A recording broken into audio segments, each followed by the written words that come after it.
Hello and welcome to the first of the ACHF Floodgate Seminars. My name is Murad Erzinclioglu. First wanted to acknowledge the support of the ACHF and thank them for providing funding to produce this series of seminars. So I'm going to start with a couple notes about what exactly this seminar and the following seminars are about and how they correlate with one another. So tonight's seminar is focused in on distribution of music for musicians specifically.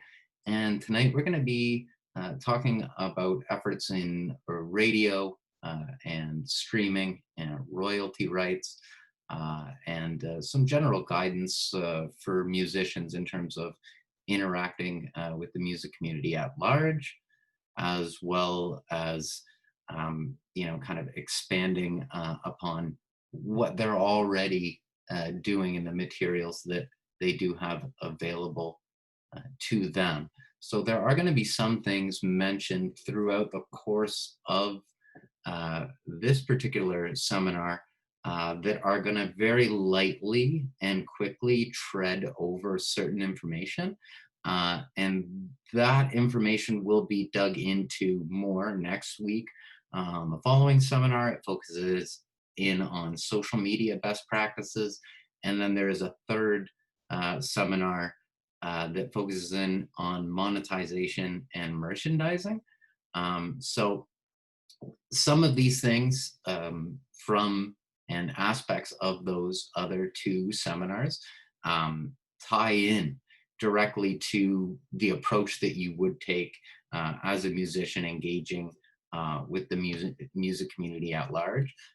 So if you find the value in this particular seminar, then please do tune in for the others, because they will allow you to really kind of fully understand and take most advantage of what you learn in this particular seminar as best you can.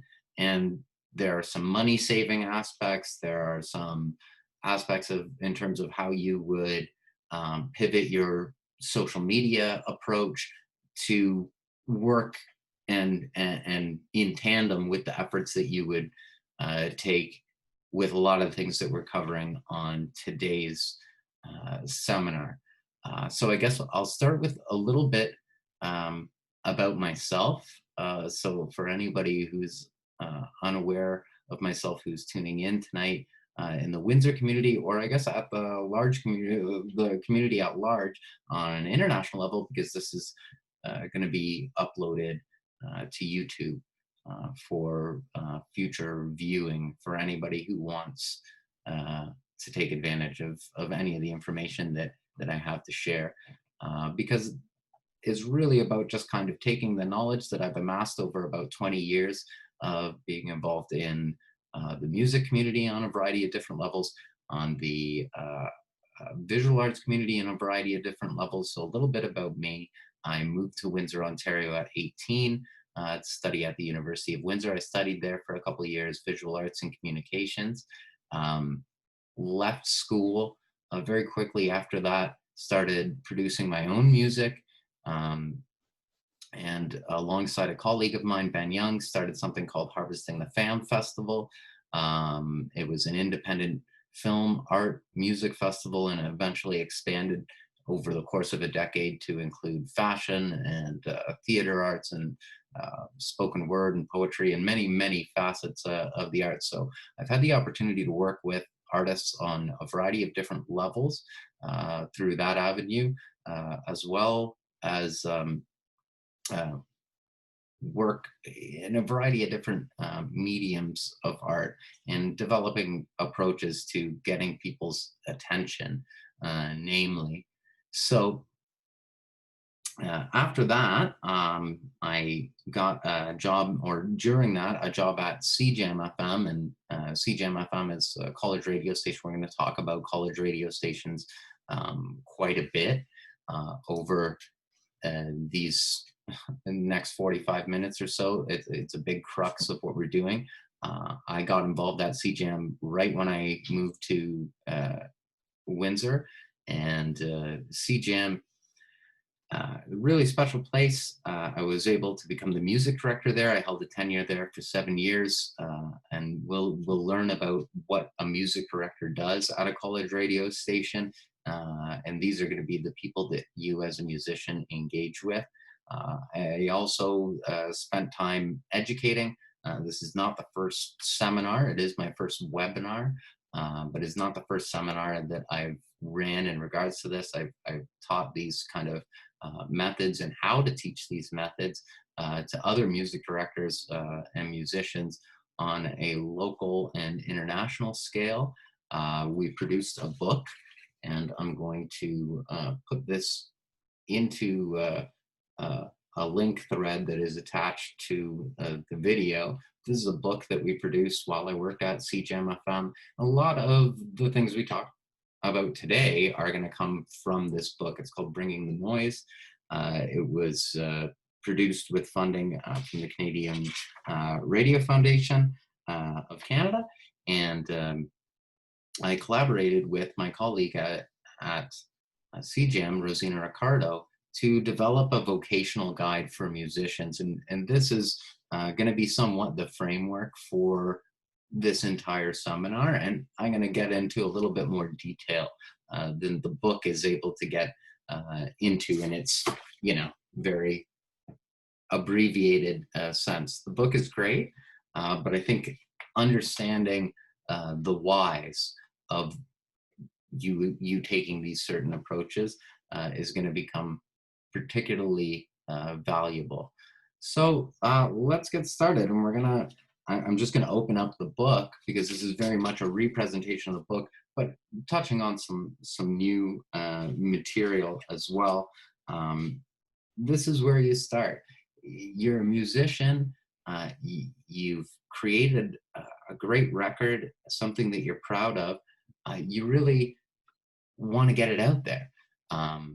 I think a lot of musicians look at albums as the finish line. And I think what musicians, when they're working on their recordings and they're developing things, that can't be the finish line. That is the starting line.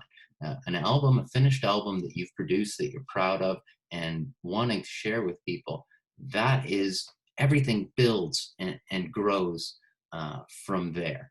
And this is the thing that you want to take most advantage of course, is your new album. And so I am going to switch over to a screen share that will just go to my desktop. And we're going to journey around on the internet here. This is one of the first places that you're going to want to go, is SOCAN.com. This is where you can register your music and start securing basically your most basic of copyrights, and to ensure that if anyone is to use your music or play your music, and that is the goal of all the efforts that you're doing, that you're going to get paid for it.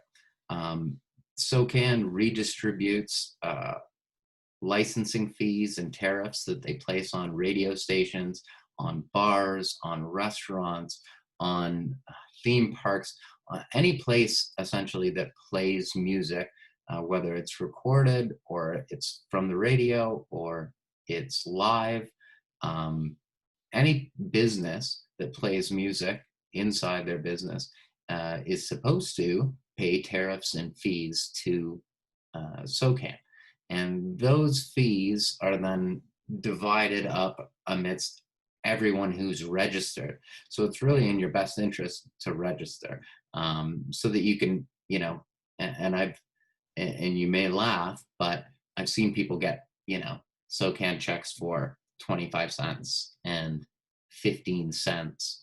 Uh, and say, well, there's no worth or value in signing up and registering for SOCAN if I'm only going to get 15 or 25 cents.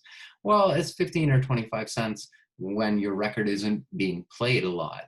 Trust me when I say that if you did have a hit song that you would have really wanted to be registered for your rights, because they every 4 months or so they query in different time frames radio stations, businesses, and once that money is redistributed amongst the user base and the musicians who are signed up and for their royalties, that money is gone. So you can't come back 10 years later and say, wait a second, if you add up all our plays, we should have gotten this. So you really do want to position yourself. You want to sign up. This is where you log in, socan.com. Very easy. They're going to ask you for some very basic information. Forgot my user ID. Sign up. Let's just click through. Most of you are going to be a writer member if you're a musician or a songwriter. Publishers, we're talking about record labels, publishing companies, and then we also have businesses using music, and these are where they get their licensing and so that they pay. And if you just click through here, and it goes on like this, it's very simple. They just want some of your basic information. They need to know where to send your money. This money is taxable. It is considered income. So keep that in mind. If you are to receive a sizable amount, if you do have a song that explodes and you start seeing some real money, from these royalty rights, you can be taxed on that income. But it's very straightforward and it's very easy to do. Now, copyright obviously extends further than just what you sign up for with SOCAN. I found this really great resource here. This is the Songwriters Association of Canada, has a really great copyright 101. And then just kind of, especially from a songwriter and a musician's perspective, really brings you through a lot of the ins and outs. And a lot of what we're going to be discussing today and what I'm presenting to you is more work for you to do, more reading. You need to make yourself knowledgeable of what you're entitled to so that you can better tailor your approach to what you want to do. If you want to go a step further, if you start thinking maybe my music is going to get played internationally, if you're taking an international approach to music, here's a great link that I found. Again, all of these will be linked in the page at the end, so you don't need to try and find these. But this is the Canadian Association of Stand-Up Comedians. There's a great kind of breakdown in here of how to claim your international royalty rights. So this breakdown for comedians is actually quite similar to what you would do as a musician. So that is something else to look at. Again, if you're taking a more international approach. And then if you really want to get into the nitty gritties of everything and really understand copyright, especially in Canada, I would direct you here. And this is, generally ICGC.ca. That is where all of the really fine print details, if you have the time and interest to really understand copyright, this is where you can get the word for word law in terms of what is law here in Canada. So take all that into account. It's definitely one of the most valuable things you can do, especially if you find the success that you desire. I think we should all, as independent musicians, have managed expectations. But I think all of us, the real dream is that we're going to make enough money off of producing our music playing shows. And I guess that's something that I'll touch on now, especially because this is being produced during COVID-19, with everything that's going on.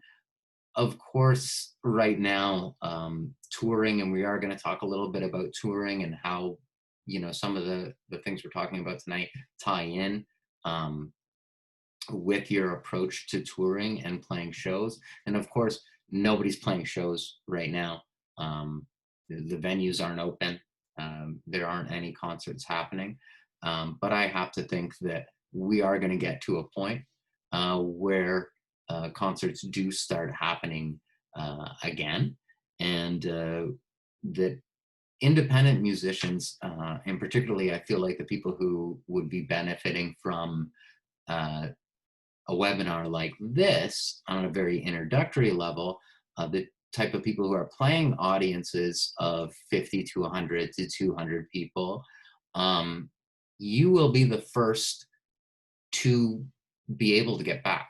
You will be the first to be able to play shows. The big stadium shows are a long ways off, but the small bar shows, the intimate 50-person shows, 100-person shows, those will be the first places. The smaller venues that we are accustomed to playing in as independent musicians, we will be the first to be able to start performing and touring again. So take solace in that, and understand that some of that, this information that we talk about and how it parlays into your touring efforts, um, you know, that's down the road, but it's valuable information to take note of. And I guess when we get back to SOCAN, and what you want to understand about SOCAN is that they're collecting royalties for you on a number of different fronts, and not just from your music being played on the radio or inside of businesses, but also when you're playing shows. So there is money out there for you if your show meets or your live performance meets the specifications that are needed by SOCAN. You can actually get some extra money on the road from them as well. It might not be much, but it could be a tank of gas to the next city, which is really valuable. And a lot of the approaches that we talk about tonight and in the following two seminars is like, let's keep it cheap, because generally, and most of my music projects that I've had over the years have not been money makers, and so we need to keep our investment low, but try to do as much damage with as little amount of money as we can, because we all know how expensive the recording the actual record can be. And you start getting into a marketing campaign and pouring money into that side of it, it's oftentimes not something that people are prepared for or have budgeted for. And that's why I say the album is not just the finish line. It is very much the starting line. And there's a lot of investment of both time and money that kind of has to go into the album after that to get it out to a wider audience. But all of these things that we're talking about today are things that you can do yourself, that you don't need to pay anyone to do. There is a learning curve. You do have to put some time into it, and a lot of this is research based, but it's all free. It's all about the time that you want to put into it. So let's continue on, because once you have your music registered, you want to try and start making some money from it. So making money from your music, cashing in on those royalty rights. So the first step, and especially for an independent musician, local bands that haven't really made an impression on, let's say, even a municipal or a county scale, let alone a provincial or national or international scale, you have to be ready to start small. And luckily, there are independent radio stations and college music radio stations. And I guess to understand college music radio, you have to understand radio itself. So radio, originally invented in the early 1900s as a form of mass communications, or came into real proliferation in the 1900s, early 1900s, and mass proliferation of radio led to an explosion in music. We see a lot of the genres of music. There was a real breadth of music, new types of music that was created especially over these last 100 years. And radio has a big thing to do with that. And when radio first started, every radio station was a little bit more similar to the model of a college radio station. And they operated independently of one another. They had their own station managers, they had their own owners, they had their own music directors. They made their own decisions. They had their own DJs that were actively seeking out music, finding music, engaging with their local communities, and trying to get that music out there.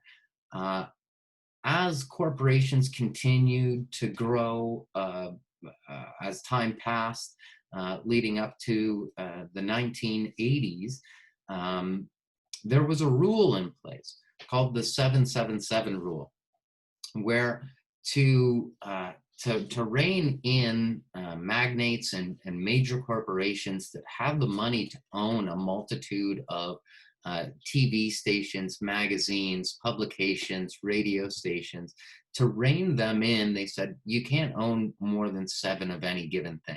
You can't own more than 7 TV affiliates. You can't own more than 7 radio stations. You can't own more than 7 magazines or newspapers, publications.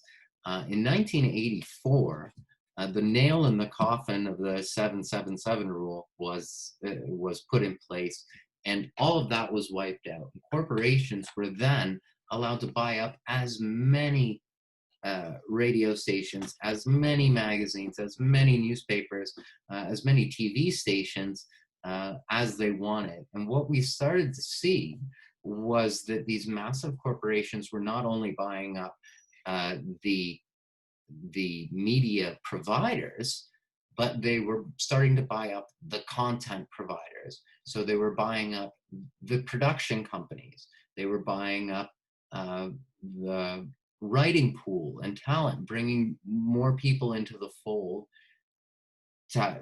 for greater efficiency, for a number of reasons. At the end of the day, to make more money and to have a little bit more control of the message that's going out. If you own a radio station and you own 100 radio stations, you also own a handful of record labels. It's in your best interest that the artists from your record labels are the most popular artists. And what we started to see was a really big shift in radio, especially at that time. And especially for us here in Windsor, I encourage you to look up the Big 8 and CKLW and the history of the Big 8, because we have here in Windsor a very strong history of a very powerful influence in music on a world stage in the days of music that are now gone. So since media conglomerates and corporations have started to buy everything up, there's been created what I refer to as somewhat of a reverse 1% situation. So we have, these major corporations that own literally hundreds upon hundreds of radio stations, coast to coast, all throughout North America or even internationally. They own the dial in a big way. There are 5 or 6 companies that own most radio dials in any city throughout North America. And these companies also own the record labels. So they represent 99% of your radio dial. But for them, they are in their best interest of making money and selling advertisements.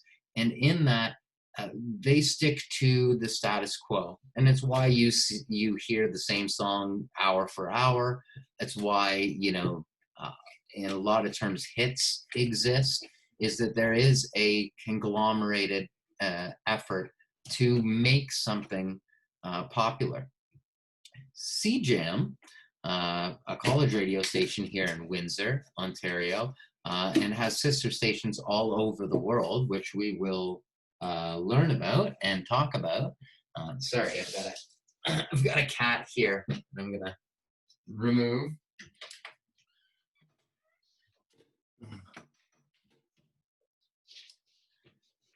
Come back to you here. CJAM, a college radio station here in Windsor, operates in such a way that we still operate in the old style of radio. So we have a collection of DJs and volunteers and people who have, joined forces essentially to run a radio station. There's very little corporate influence. Funding is public, and we have sister stations all across North America and indeed all across the world. And we'll touch on how you can start to reach out and communicate with those people.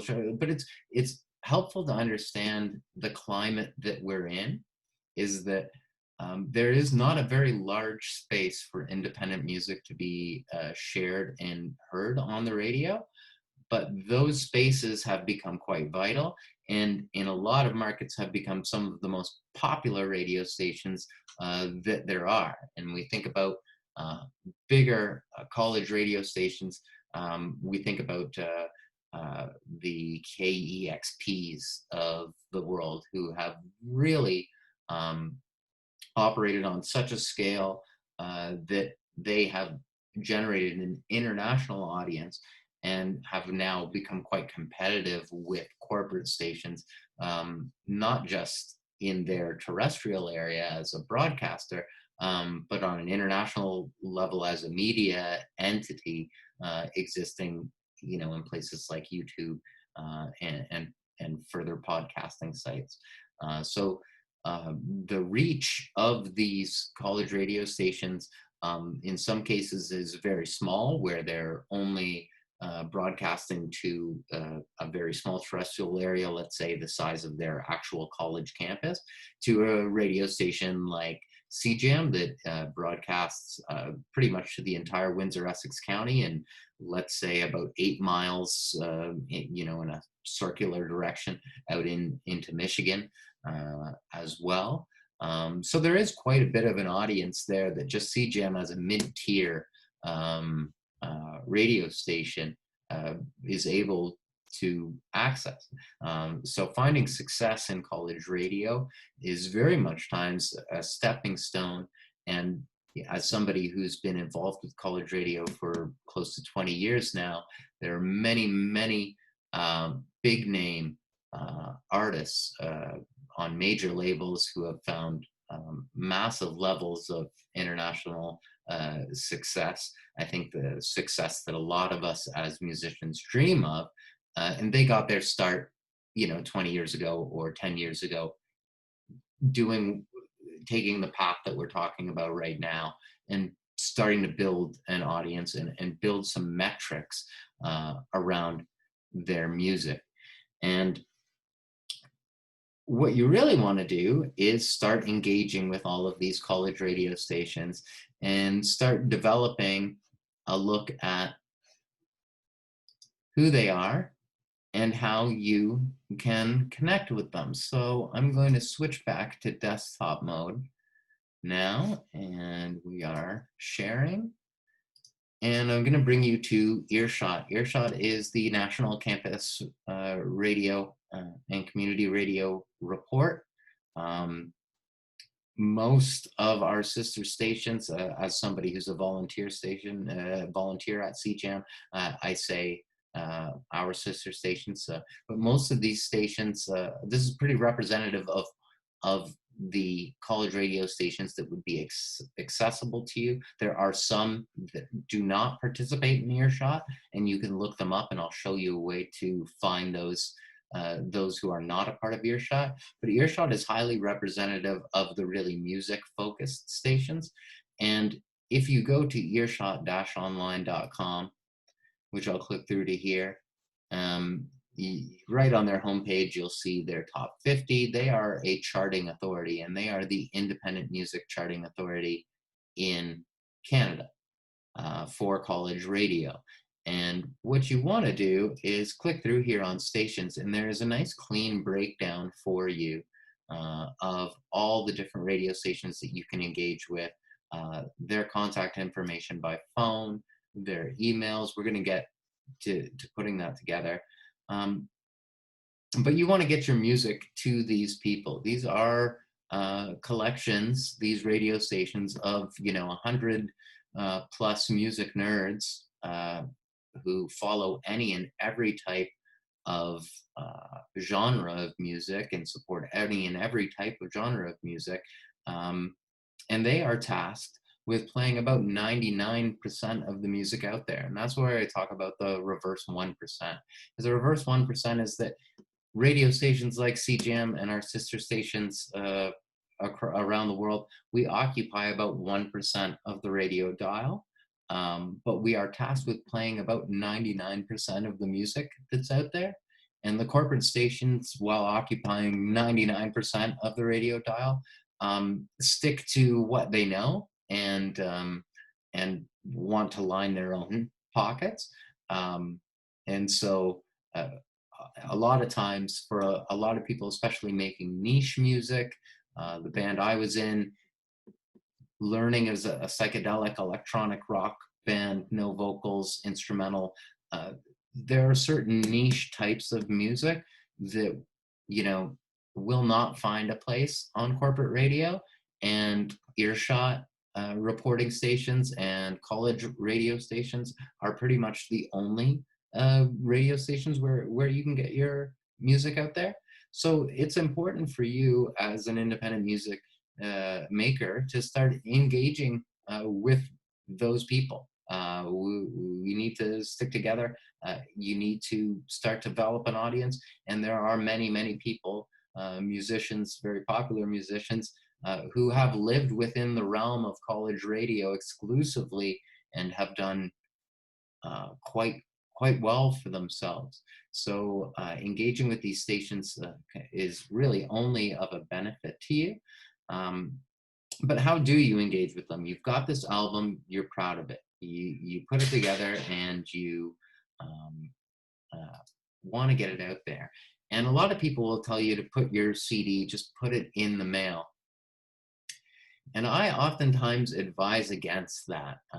Putting your CD just in the mail is kind of a dangerous thing to do, because when your CD arrives at a radio station, especially now with a very gradual shift into digital, and that's something else that you should understand. And I think a lot of us think digitally nowadays, especially in terms of music. Something you need to understand about college radio is because we're underfunded, because we're publicly funded, it means that our gear is oftentimes, a decade behind the curve. So most radio stations started going digital 10 years ago. We're still another, 5 years away from it at a radio station like CJAM. And that's just a ballpark figure based on my past experience. But a lot of radio stations, CJAM included, are still making use of CDs. Well, others aren't, and it's important to get to know the radio stations. But if you are sending a CD, and I guess if you are sending it digitally, either way, you need to create some context for your band.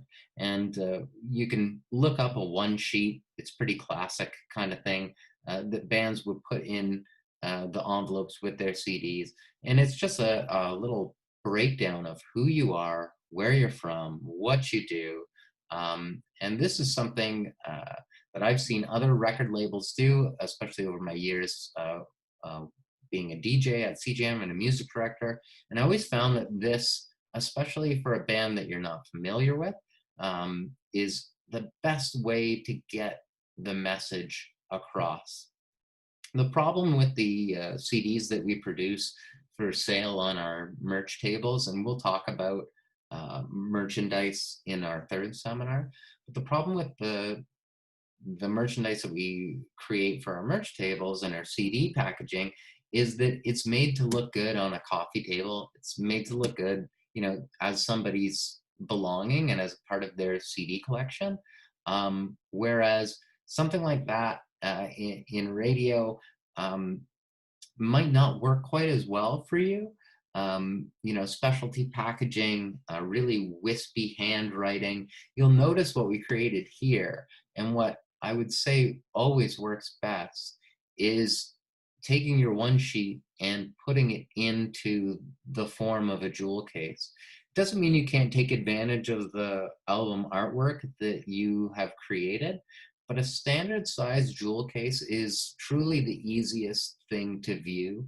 Digipacks can bend, the cardboard can bend and get flatter. I know we try to be environmentally conscious, but there are ways around this. You can recycle. There's plenty of ways to get your hands on recycled jewel cases, and print off, low cost photocopies and put them in. And I can tell you from experience, both as a music director and as a musician who's been able to find their way to the higher end of the earshot charts, at least here in Canada on a national scale, that a simple package goes a long, long way. I guess that's a lot of my selling point.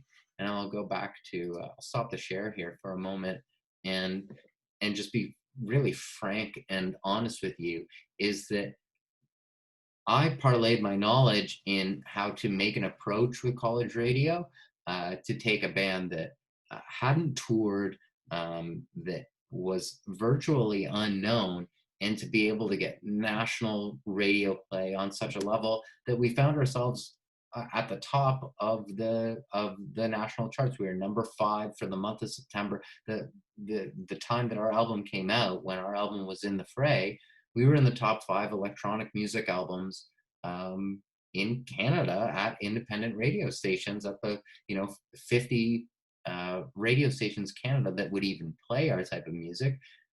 We were one of the most played bands.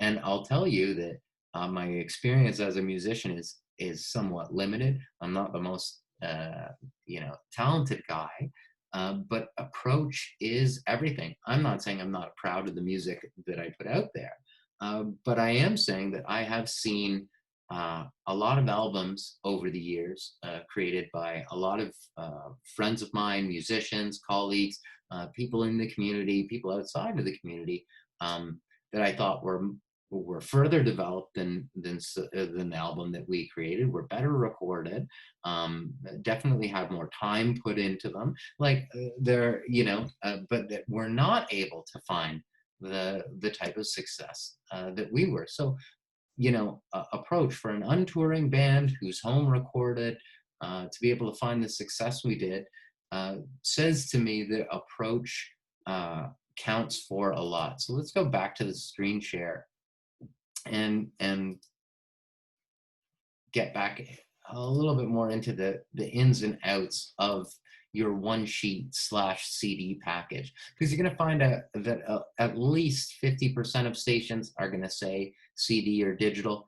But when you start producing these digital copies, it's really easy to send digital out to everyone, and digital can be almost a little bit bombarding for music directors. When I was a music director, I was receiving over 100 physical albums a week. Physical albums traditionally at college radio get a bit more play, especially at a radio station like CJAM. Doesn't mean that that's not the case, but I would say send digitally to everyone, of course. But do your research, and stations that say that they accept CDs, they're probably still accepting CDs because people use them. So putting together a package like this can be very low cost. You can get blank CDs now at like 10 cents a pop. It's one of the most economical and highest quality format audio that you can get. Long live the CD. I read an article today about CDs, and how they are dying, but they are still one of really the best formats of music. And it's why radio stations like CJAM and our sister stations, throughout North America continue to use them, and the record labels continue to produce them, and the local record shops continue to sell them. There is a real market there, and they do carry a lot of value. So if you want to include your album artwork, put it on the front. Put it on something that people will see after they take it off the shelf, because your CD is yay big when it's sitting on a table, but when you're in a radio station, it's part of a library of anywhere between 200 and 500 CDs at any given time. And so you want to make sure that your label is clear and clean and concise. And that's why I really advise a jewel case, is because it occupies a very specific amount of space. It can't get squished. And what you want to do is really just have the clearest, cleanest, plainest font. And I think it goes against a lot of our intuition as creative types, as artistic types, as musicians. We want things to be creatively driven, but I'm telling you, in media copies for radio and for publishing and for TV, when you're trying to get somebody's attention, you want it to be concise and contextualized. And that is what a package like this does. It's really easy to see it in a stack of other CDs because your name is clean. It's very easy to know this is the band name, this is the album name. You'd be surprised. A lot of DJs, a lot of stuff is happening, and you have to understand that the DJs at these college radio stations are volunteers. And so some of them put more time into their volunteering than others. Some of them are doing their radio shows on the fly to a certain extent. And if it's not immediately clear to them, they may very well switch up your band name and your album title and mix them up. And that's really the last thing you want. If you are going to get your band out there, and if somebody is going to play you on the radio, you want to give them something to talk about, and you want to give them all the best information that you can, and make sure that it is very clear to them and that no mistake can be made. And that's what making a package of this sort is really about. So you've got your name, you've got your album title, include a photo, humanize yourselves. Most of our album covers, some are photos of ourselves as musicians. Most are not. There's some sort of artistically driven image. Save that image for the front. Humanize your band on the back, and include a photo of your band. Show people who you are. Underneath here, we've got our tracks. What you're going to want to do with your tracks is include the time. Again, people are working on the fly on the radio. They've got maybe 8 minutes left in their radio show. If they know, without having to do any research at all, that your song is 2 minutes and 30 seconds, then it's easier for them to say, okay, I can put this in my final lineup of songs here, to be able to pace things out for this radio show and get me to 8 p.m. when the next DJ takes over. So giving people, and it might not seem important at the time, but the time codes of a song give a DJ power to play your music more easily. And that's really what a package like this comes down to. Other things that you can do with your track titles: an asterisk, a bold. What's your lead single? What's the song that you made the music video for? Are there tracks that you would think are, define your sound? You need to share that with people so that they can get to it quickly. As a music director receiving, hundreds of albums in a week, we don't get to listen to every album front to back. Sometimes we listen to an album long enough to know if anyone's going to be interested in it or not. And generally that's done in a committee of, a handful of people, anywhere from one music director to a room of 5 or 6 people sitting around listening to your record. They might listen to 30 seconds of a song and say, that sounds cool, and switch to the next one. So if you make it abundantly clear, like, this is the song that we think really defines our band, defines our sound, this is our lead single, let them know about it. Let them listen to that one first. Most of the time when there was a highlighted song for me as a music director, I very quickly said, yes, let me take a look at that song first. Otherwise, I would probably just play on the first song and listen to as much as I was interested to listen to. And if I needed, a lot of us and the music directors who have been there for a long time will tell you that, the really great stuff and the really bad stuff takes about 5 seconds to review. It's the stuff in the middle that takes more time. So, I mean, there are plenty of albums that I listened to for 20 seconds and could just tell that there were going to be people at the radio station who would want to play it and just put it into the pile of CDs to be added to our library. And the same goes for music that I didn't think was a good fit. And that's where your research comes in, which we're going to get into momentarily. What else do you want to include? Are you on a label? Include that. Let them know. Is it self-produced? Include that. Let them know. If you're a self-releasing artist, self-producing artist, a lot of the college radio stations love that and love to throw support behind self-releasing artists because you're doing it on your own. And the DIY nature of college radio, they're in your corner. Include your release date. And we're going to talk about timing, and having an official release date is an important thing. And then underneath here, I think you want to just have any general information. If you had any copyright information, if you had any other further information, let's say a song has swear words in it.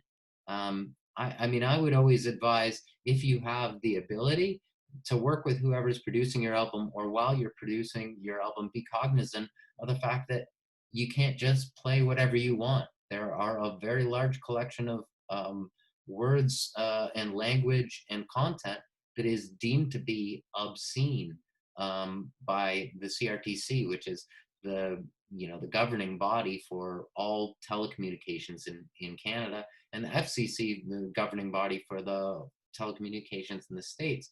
You can't just say whatever you want in your songs if you want that music to be played on radio and TV. And it's important to be cognizant of that. And if you are going to be sending people material that they shouldn't be, playing on the radio, or does have swear words, you need to make them aware. It doesn't mean that you shouldn't share your album with them in its entirety, but you should be, in the best case scenario, providing censored content that you self-censored yourself, or else you're going to get people censoring for you, and it's not going to really sound as good as you could do it as the producer, or you're going to leave a bad taste in the mouth of a programmer or a DJ who legally is not allowed to play content that has obscenities in it, and they play your music assuming that there isn't, because you didn't make them aware, and they say, you know what, maybe I just don't take a chance on these guys again. So I'm not saying every DJ or music director operates in this way, but knowledge is power, and you want to share as much knowledge with these people as you can. And if one of those things is providing censored versions of your music, or at least letting people know which songs they shouldn't play, it's only going to make it easier for them, like the time codes, to play your music, to include you into this mix they have. Another thing you should realize about these college radio DJs is that most of their radio shows are between 1 and 3 hours long. So they don't have all night to play as many songs as they want. Generally, they're only going to get anywhere between, 12 and 40 or 50 songs on the air once a week. So they are quite limited in their ability of what they can share. So again, the easier you make it for them, the greater your chances of getting onto the radio are. And then here you see some lorem ipsum. This is where you can tell people where you are. tell people what city you came from. Tell people how your band got together in the first place. If this is a follow-up record, if this is your third LP, let people know, hey, a follow-up to our first and second albums builds on the work that we did. We're bringing a brand new sound to the table. Like, forget all our old material.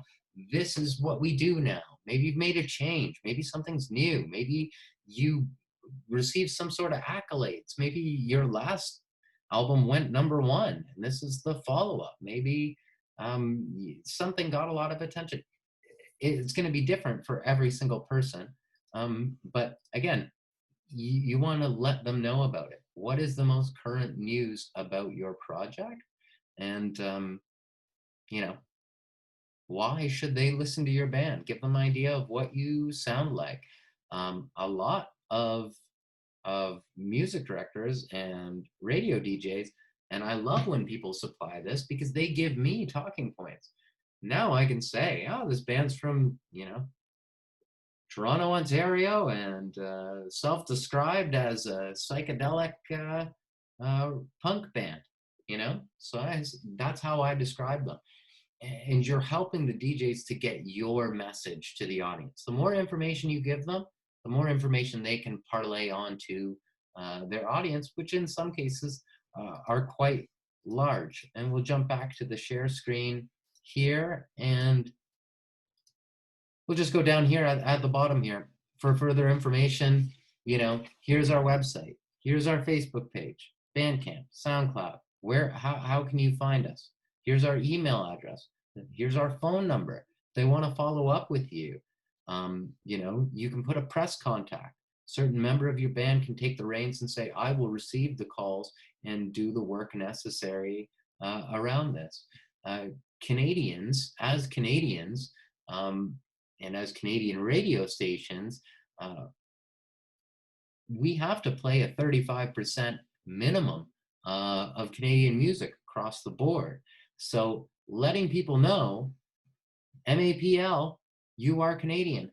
So MAPL, if you didn't know, is a signifier. It's a logo that signifies what makes something Canadian content. And this is something really important to include on your packaging because of the nature of the rules that encompass radio in Canada, that we have to play 35%. So people know you're Canadian. Again, Canadian music, I would say, takes up 20% of any music library at any college radio station, but 35% of the airtime has to consist of it. So you're giving yourself a way better shot by letting people and making people let it known and making it abundantly clear that you're Canadian. And to meet the specifications, you can look it up very quickly, but in the simplest terms, it's that your music is composed entirely by a Canadian. The artist, music and or lyrics are performed by a Canadian. The performance was recorded in Canada. The lyrics were written by a Canadian. As long as you meet two of those 4 requirements, your music is considered Canadian. And you'll see that even on an international scale, telling people you're from Canada can actually be a big boost for you. So let people know and make it abundantly clear that you are Canadian. So you've put your package together. It's time to do some research. So now you're going onto these earshot stations. We've got mailing addresses. We've got websites. All of these can be clicked through. All of this information is free, accessible, and being updated at a cadence of, let's say, every 3 to 6 months. What you're going to want to do is start building some spreadsheets, start building some mailing lists. And you're going to want to do the research. You're going to want to click through to each and every radio station. You're going to want to learn about their submission policies. Perhaps they are a rock-focused radio station. Most radio stations in Canada are pretty diverse. They play all sorts of genres of music, but not all. Some of them focus on French music exclusively. You really don't want to put something in the mail if you don't want to, if you don't have to. You really don't want to eat up somebody's time if you don't need to. And you really don't want to eat up your own time if you don't need to. So you're going to want to go through and do some serious research. Make sure that your music is a good fit and is going to make sure that it makes sense for this radio station. And you're going to want to start putting CDs in the mail. And timing is everything in regards to this, because we're going to click through the charts here, and I'll tell you how these charts are composed. The charts are composed on a weekly basis based on the last 7 days of airplay. Now, most radio stations have some finer rules, but at the end of the day, it doesn't really matter. They're going to report their charts as they see fit, and based on certain rules that their independent board of directors and volunteers have put in place. But at the end of the day, they have to submit their charts by, Monday afternoon, or their charts don't exist that week. And you can see COVID is also taking somewhat of a strike at, college radio, in the sense that less stations are reporting and less stations indeed are operating in the current moment. But things will get back to normal one day. And so this is where you can really click through it and see what your record is doing after you send them. But you have to understand that sending out your CDs to everyone at the same time is really the only approach to take. And it always disheartens me, and has disheartened me over the years as a volunteer and as a DJ at CJAM, when I see bands submit their album to us locally, but not submit their album to any other radio station. And what ends up happening is you click through and you see them number one at CJAM, but then when you go to, the national charts, to the top 50, they're just nowhere to be found. When the record is so great, and it's because of the way that the charts work and the way that the numbers are all, slammed together and then pulled back apart. So you could be number one at 2 stations, but if you're not charting at, the other dozen stations or 2 dozen or 5 dozen stations that are providing charts that week, then it's not actually as great to be number one at 2 stations as it is to be number 10 at 10 stations. So that's what you really need to understand about the numbers, and that you want your CD to be arriving to everybody, hopefully, on the same day, so that it gets processed in the same amount of time, generally a week to 2 weeks, and gets added to libraries, all around the same time, so that if you do hit this number one spot at your local station, then hopefully you're hitting, number 5 at CICK and number 10 at, CHOP. The numbers adding up is what's really going to do damage for you on a national level. And that's really what it is. Is doing damage on a national level is where you can start to encourage people to take greater notice of your music. You can start to pitch yourself to labels.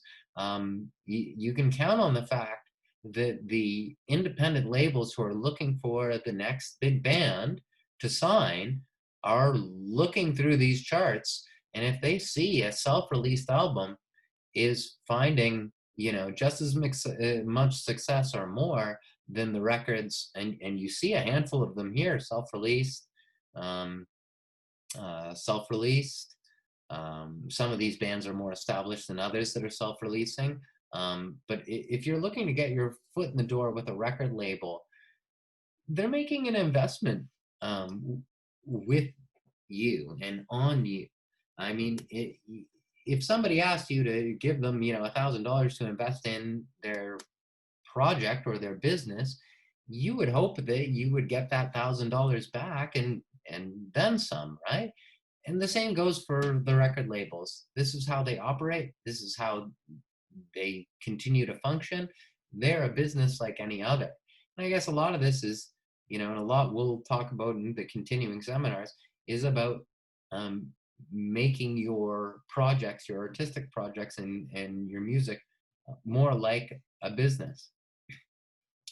But you can be sure that the independent labels, if you can say to them, we're number one in the country and we did it on our own, that they'll be much more likely to consider investing in you. And that's what you can do on the Canadian level. Now, of course, radio is much larger than just Canada. There are radio stations all over the world. Canada is a good starting point, and it's a good way to teach yourself how to engage with radio stations. And we're very lucky here in Canada that it's kind of an open doors policy. All of this information is just made very quickly and easily available for free. Very well organized and packaged. Here's every radio station that reports to our charts, free and easy. If you want to start submitting your music to the States, it starts getting a little bit more complicated. In the States, there's about 500 as opposed to 50 independent radio stations. The market there is quite a bit larger. And if there is any comparison to Earshot, is the North American campus charts here. And you can see a little bit from the outside, but they are a business, whereas Earshot is publicly funded as part of a national effort by all of the radio stations. The NACC is a business. And so they pay for members. Radio stations report their numbers to them for free. But if you want to get the skinny on what's going on with all of their charts, then you need to pay. You can see a little bit here from the outside, but you do need to pay if you want to see more. And that would be subscribing. It's $100 a month. And what you'll get is access to about 250 stations that are reporting. You'll get real-time reporting data at $100 a month.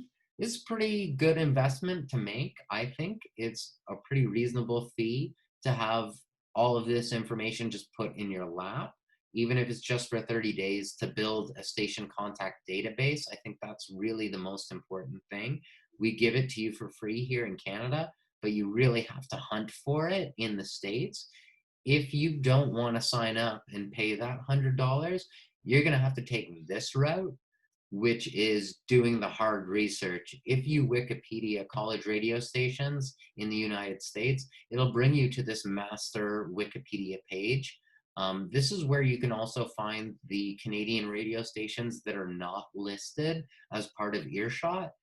Earshot is for college radio stations that are a part of a self-funded national initiative. Not every radio station in Canada has signed up for that. So when you go to Canada here, you click through. Now here's a list of every Canadian station. Not all of them are on Earshot, but you'll find many of them that aren't on Earshot are not as music centric anyhow. Earshot is a really great resource. I would say the best resource for engaging with college radio stations that play a diverse array of independent music. But this is also where you can find people on an international level. And we'll get to this momentarily in terms of music streaming. But taking an international approach is never a bad idea. There are college radio stations all over the world. And luckily, as English-speaking people, for the most part, percentage-wise at least in Canada, and as I'm assuming most people viewing this as I'm presenting it in English are either first or second language English people or speak English, you're going to find that people at universities around the world, English is quickly becoming the most spoken language in the world.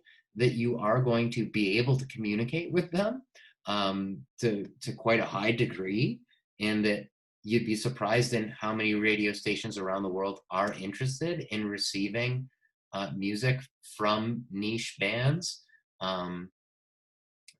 around the world. I know at CJAM, I was always really excited when we got bands sending us music from overseas, and I can tell you that many of them charted quite well with us. But if you get down to the bottom here, it will give you a click through. And if you start clicking through on these radio stations, you know, you can find further click throughs and their official websites, and you can do the research and build your own database of all the different radio stations across North America. Have their addresses on hand. The addresses aren't going to change often. The phone numbers aren't going to change often. The emails, even for the most part, for the music directors are generally passed on generationally as music directors move on. That's another thing to understand about college radio, is that the DJs and the music directors and station managers are somewhat transient. People have 5-year, maybe on the long end, 10 years as station managers or music directors or as DJs. It's not things that people do forever. There are new DJs all the time. If a radio station didn't respond well to you know, your first record, it doesn't mean that your record is you know, never going to get, you know, played again. I think you should be open to the fact that your record is going to get denied at some places, but you'll never know if you don't try, and you shouldn't be afraid to try again, because the audience of the college radio station and the makeup of the college radio station in itself is always changing.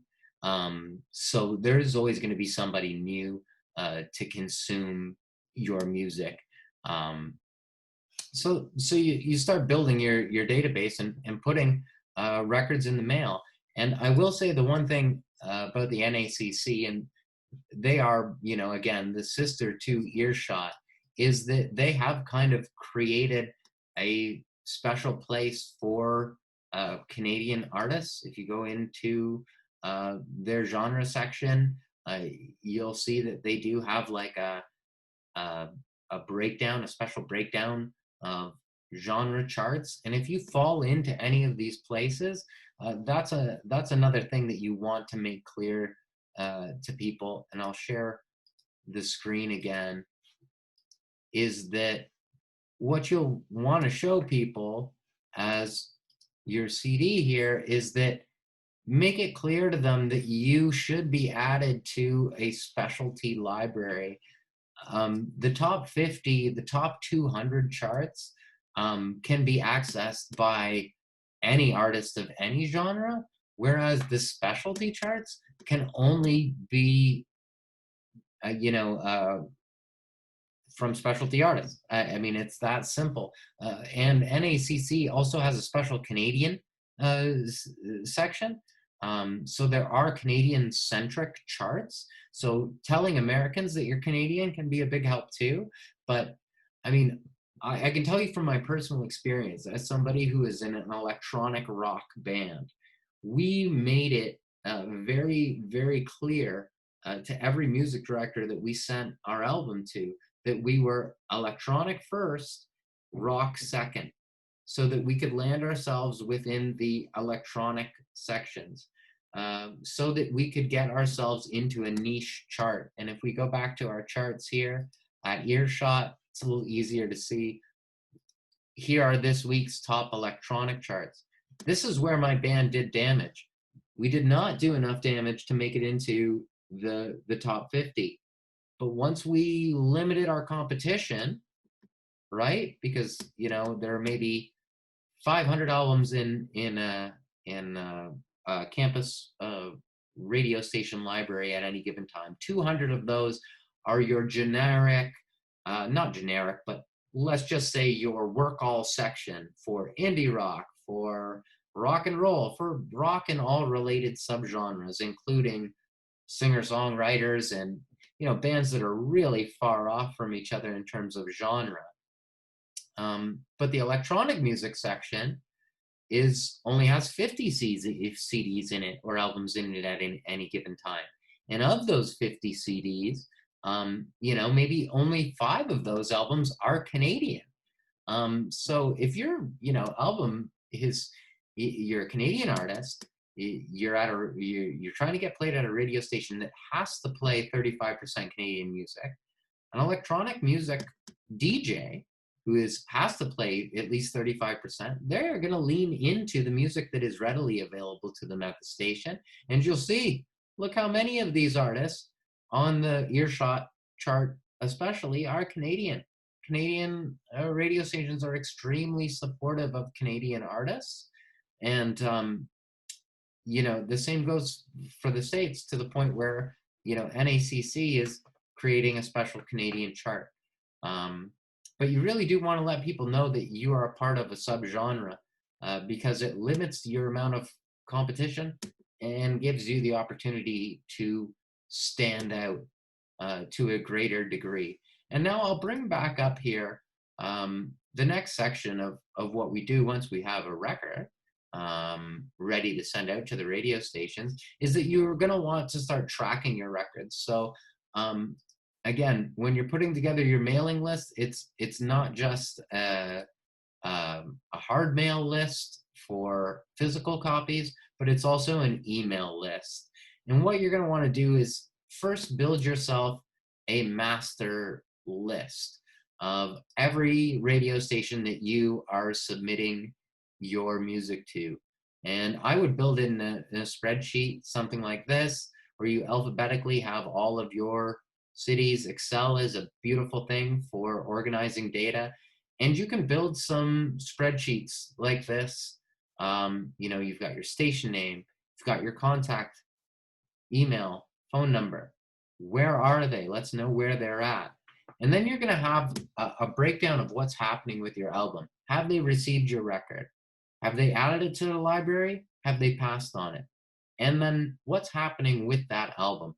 So you put your album in the mail, either digitally or physically, doesn't really matter. What you're going to want to send out is a blanket message to every single person that you sent your music to, saying something along the lines of this.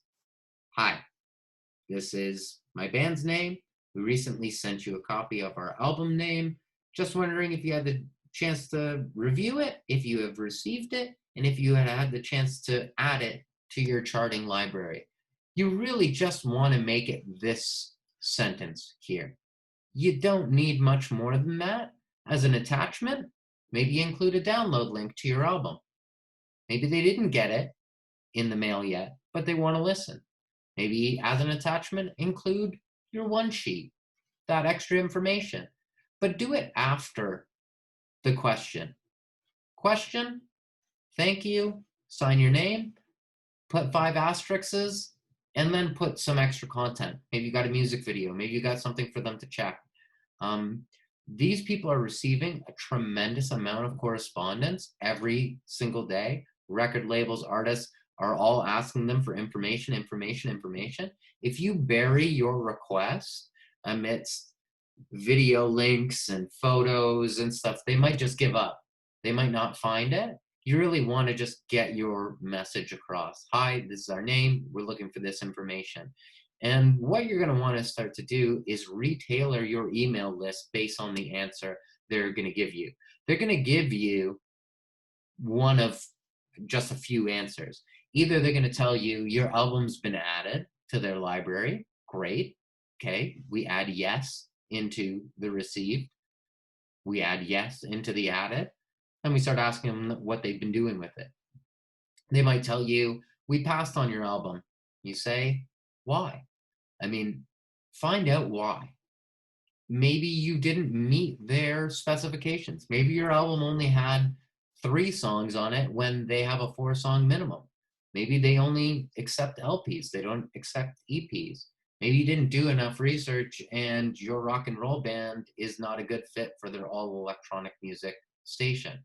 Find out why so that you know that if you should avoid them in the future, or if maybe you should consider trying again.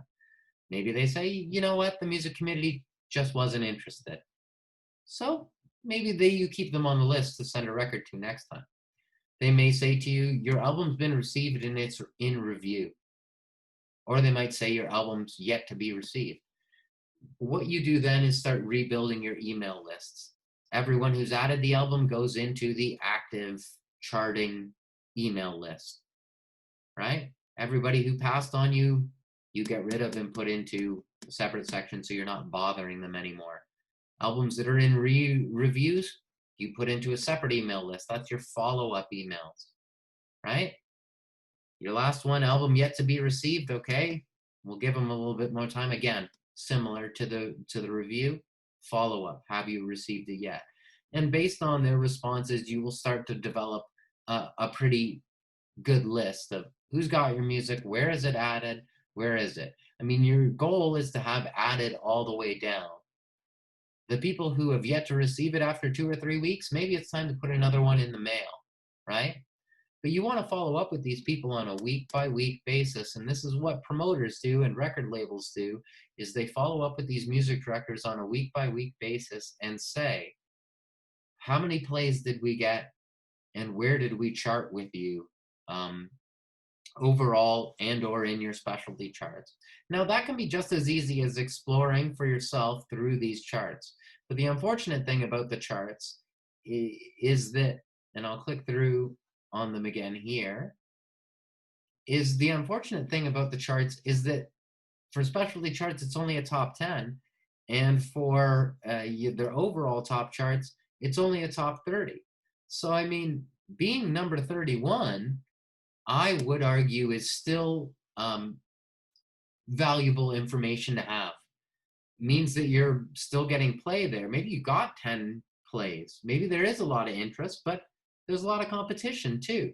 It's still good to know where you stand with these people, how much your music is getting played, to give you an idea of what kind of traction you're getting, right? And I'll go back to screen share here. And as you start to build up your list, and it'll go much deeper than week 1 and 2, most radio stations are going to have your album in their charting library if they accept it. You know, anywhere between 8 weeks and maybe 8 months on the short and long ends. So you've got some time to do some damage, and you want to follow up with them and find out what's going on. And you want to engage with them until you have an answer. And once 8 to 12 weeks generally have passed, you will send your final thank you emails, and you know, your radio campaign will essentially be over at that point. But what that is going to do for you, and what that spreadsheet that you're building is of a real value, is that it is going to allow you to know where your metrics are. It's going to allow you to know what cities show particular interest in your music. And again, it's difficult to talk about touring now in the current climate, but what it's going to allow you to do is think about, you know, if you had to make a split decision between Calgary and Edmonton, and you went, you know, consistently, you know, in the top 10 of the charts at this Edmonton radio station, you know, and then you got 0 play at the Calgary radio station, it, you know, logic to me would dictate, you know, based on the numbers that you're seeing, that maybe we should consider touring to Edmonton before going to Calgary. If we can't go to both and we have to choose one, maybe we're going to choose Edmonton, because we have developed somewhat of an audience there. There's at least a couple radio DJs who are going to tell their friends, and you know, these DJs are the music community supporters, like myself, who are constantly going out to shows and supporting local bands and putting people up on their couches. So these are good contacts to develop. And I mean, there is a value. The more knowledge you have, the more power you have, because when you, and I'll share the screen again, get to know these radio stations. Let's go to CJAM. You know, you click through on our programming, you can start to target people a little bit better. You can, you know, look at these radio shows and click through on them and say, you know, I'm an Afrobeat band. Maybe I want to target this Afrobeat show.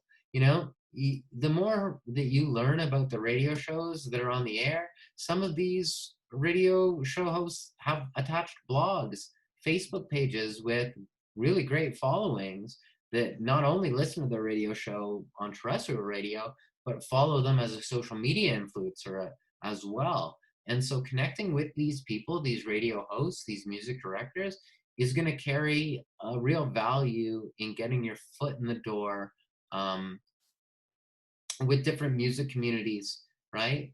And I mean, you always think about, and I tell people to think about their album like a stone. And you know, you're throwing it in like into a big pond, right? And you really try to make as big a splash as you can to make concentric circles going out, right? So imagine your local music community as a pond, and your album is a stone that you drop in the middle of that. Now imagine every other music community across Canada as its own individual pond, and that your album is a stone that you're dropping in each of those. So you're creating these little waves of interest that are going out in in concentric circles to wider and wider amounts of people.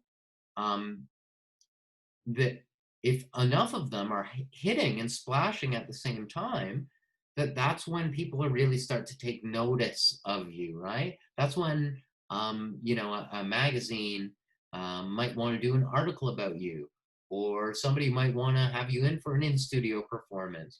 Once you're making a splash, maybe those radio stations that passed on your album in week one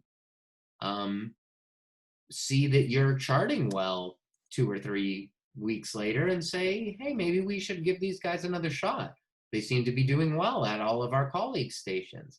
So the information that you gain from running your radio campaign can help you target your audience and be more influential and have a little bit more legitimacy to bring to the table, albeit to more radio stations or bigger radio stations or corporate radio stations to play your music.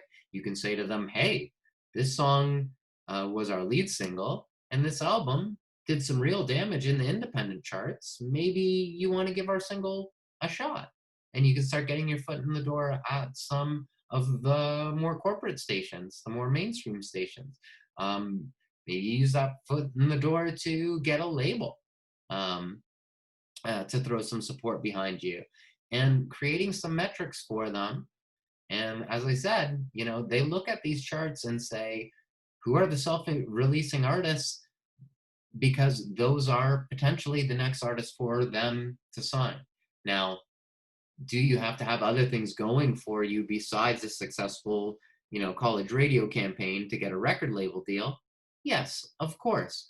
But it is one of the cogs in the gear of the machine. And, in the perfect world, writing good songs, performing them well, recording them well, and looking great and being engaging on stage would be the only things you needed to do to be a successful musician. But unfortunately, there are all these other aspects, and what we will continue to get into over these next 2 seminars, and as we approach the end of this seminar now, this is what we're going to talk about. So we will finish up now on, okay, your music's out to the radio, but what about the world at large? What about streaming?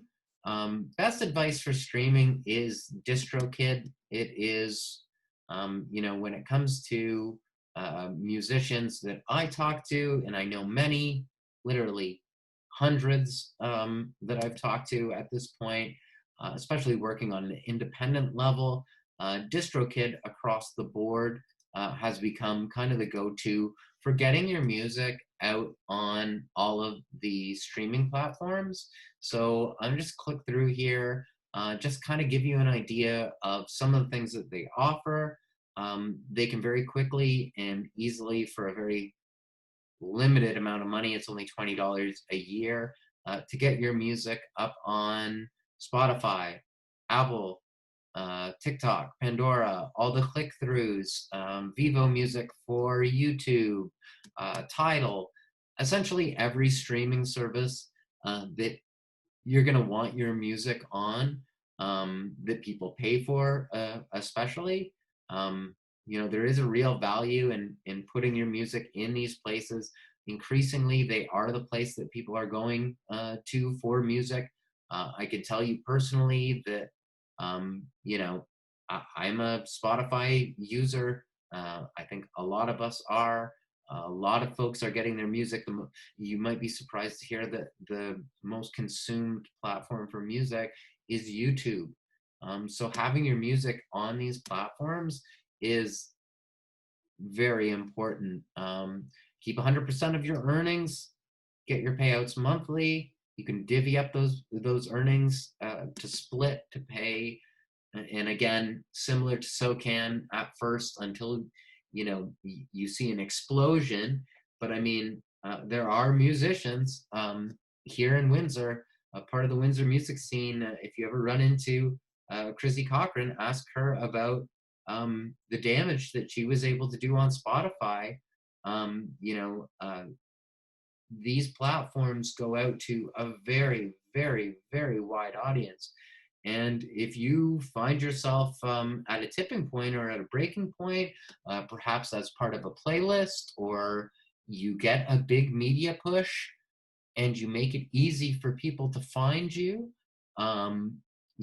maybe something happens. Maybe something very interesting happens with your band. Maybe something goes viral on one of your social media accounts. When people go to look up your name on whatever their preferred music platform is, they should be able to find you. And that's what DistroKid does for you, and helps you get it, feeding you your financial rights as well.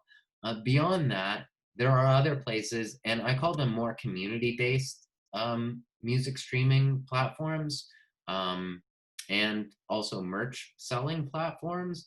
And we'll get into like kind of utilizing some of your social media spaces for building your audience, as well as merchandising and monetizing your projects in the next two seminars. But yeah, Bandcamp is a really great place. They take a very, very small fraction of your album sales. Very easy to work with. Offer a lot of options for the end user, and are a little bit more community driven.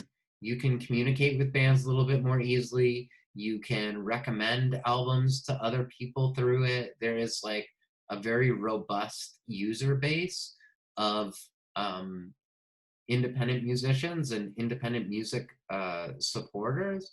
And yeah, fans have paid artists directly $517 million to date, and have spent $13 million in the last 30 days alone. So people are spending money on Bandcamp. People are listening to music on Bandcamp. It's definitely a great place to have your music. I'll go over here to SoundCloud. SoundCloud is another, I look at it as like community-based music sharing. SoundCloud, most recently, I think at first it was more driven towards DJs and electronic music, but I think we've all heard the term now, SoundCloud rapper. If you're a rapper, you definitely want to be on SoundCloud. SoundCloud is really great because it lets you engage with music in a really interesting way, in a way that none of the other platforms do, is that it allows you to actually comment on the songs that the artist is uploading specifically, and not just comment on the song, but almost like open up a Twitter thread of communication with the artist about the music that they're creating. So this can be a really great platform for creating a really engaging interface for your fans and the people who dig into your music. And there's also Beatport, which is specifically for electronic musicians and DJs. If you're an electronic music artist or DJ, I think it would be worth looking into putting your music here. It's regarded as the world's largest electronic music store and streaming service. They specifically focus in on electronically produced music, and with kind of, I mean, of course, there are many subgenres, but with like a more niche audience, there's a greater opportunity for people, new people, to find you. So if you fit well with, you know, the electronic music crowd, Beatport could be a place for you. And it's a little bit more profile driven. Again, allows a little bit more engagement with the audience, a little bit more similar to your Facebook page in terms of like your artist profile than like something that, you know, limits engagement like a Spotify page, a Spotify artist page. But signing up for these different services and putting your music on these different services are gonna do really well to, yeah, well, they say it right here, be more prolific, to be able to have more metrics to share. Maybe being number one in Canada is not enough to get that label to sign you, but being number one in Canada and having 1 million streams on this song, and it doesn't have to be that, I'm just pulling random numbers out here, but all of those numbers start to add up. And so I would say the more of these platforms that you're on, the greater chance of you being found, the greater amount of metrics that you can build, the greater you can legitimize yourself and hopefully build a much larger audience. And I guess what we'll get into during the next seminar is really about engaging with that audience via social media. And then finally, you know, engaging with that audience to get them to start buying into what you're doing, to start taking all the work that you've done to build that audience, and to hopefully have them start giving you some money for it. So I want to thank everyone who tuned in. There are a couple of people who popped in briefly here. I went a little bit longer than expected because I didn't have viewers asking questions. Again, this is also being uploaded on YouTube. If you are watching this before June 10th or June 17th and you want to tune in live, participate in the live chat, ask questions as I'm explaining these things, feel free. Nobody did this time, but that's completely fine. That's why I kind of took a more extended approach, hoping that delving into these things in a deeper way, you know, that hopefully answers any potential questions that might come up. That being said, for those of you watching after the fact on YouTube, feel free to comment in the comment section below. Any questions or specifics that you have.